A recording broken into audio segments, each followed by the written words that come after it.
65% of children entering primary school will end up in jobs that don't yet exist, reveals the World Economic Forum. The future of work won't be about college degrees, it will be about job skills.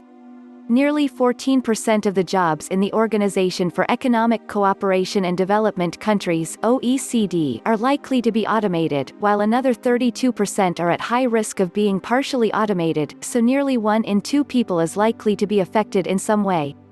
Stephen Hawking, Elon Musk, Steve Wozniak, Bill Gates, and many other big names in science and technology have recently expressed concern in the media and via open letters about the risks posed by AI, joined by many leading AI researchers. So these are some of the topics that we will be discussing in this video. So let's get started. The big questions that arise here. Is good education enough for today's world? What is the future of work? Do we need traditional education?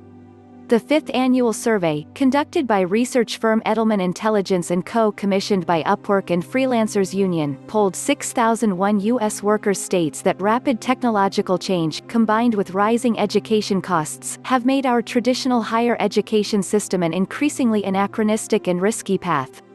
The cost of a college education is so high now that we have reached a tipping point at which the debt incurred often isn't outweighed by future earnings potential. Yet too often, degrees are still thought of as lifelong stamps of professional competency. They tend to create a false sense of security, perpetuating the illusion that work, and the knowledge it requires, is static. It's not.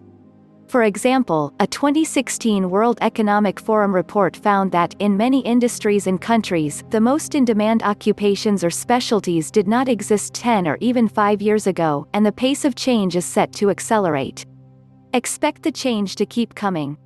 The World Economic Forum cites one estimate finding that 65% of children entering primary school will end up in jobs that don't yet exist.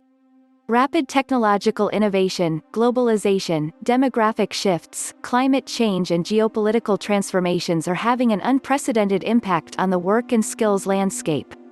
On one hand, new technologies bring with them exciting opportunities, both for businesses in terms of their productivity, and for the workforce in terms of replacing unhealthy, dangerous and repetitive tasks with high-skilled work.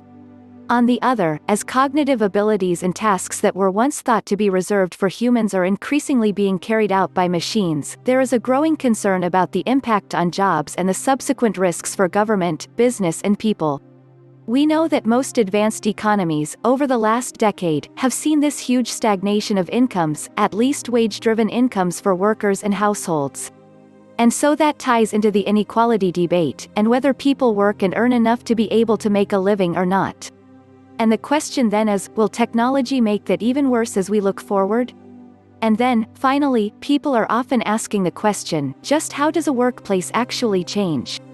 So this idea that we seem to be doing something technically different is one of the reasons, again, it's come to the fore. Now, there's a question whether, in effect, we're really doing anything different or not, but it feels different, when you have machines that are able to do pattern matching better than human beings, and machines that are able to discover novel solutions to things, then it feels different to people. And so, people start to worry about what's left for human beings to do. Robert Kiyosaki, the author of best-selling book Rich Dad Poor Dad, says that the truth is that while academic education is important and helps you gain the ability to read, write, and solve mathematic problems, it doesn't prepare you for the real world if you want to be rich. Rather, it teaches you how to be a good employee. It does this by having you follow a rigid schedule, do what you're told, and not question. If you fail, you're reprimanded. If you question how something is done, you're told you're a troublemaker. So from all this, what we can really understand is that: Number 1. In order for people to keep up, adapt, and work alongside effectively with highly capable machines, they will require a very different set of skills. So the skill transitions are going to be quite substantial. Targeted upskilling and reskilling programs, creating common standards and certifications around new skills, and developing reskilling and redeployment ecosystems that will ensure all workers can stay employable in the new world of work. Number 2. New, non-traditional education options. The future of work won't be about degrees.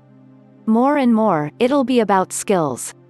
And no one school, whether it be Harvard, General Assembly or Udacity, can ever insulate us from the unpredictability of technological progression and disruption. Freelancers, the fastest growing segment of the workforce, realize more than most that education doesn't stop.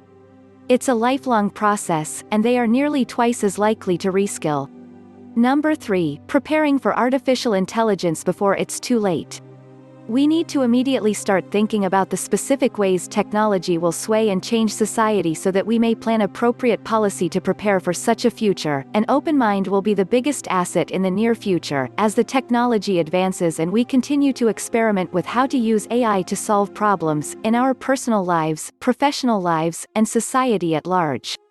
Those who think practically and critically will ride the waves of these advancements instead of being left behind. Number 4. Financial education.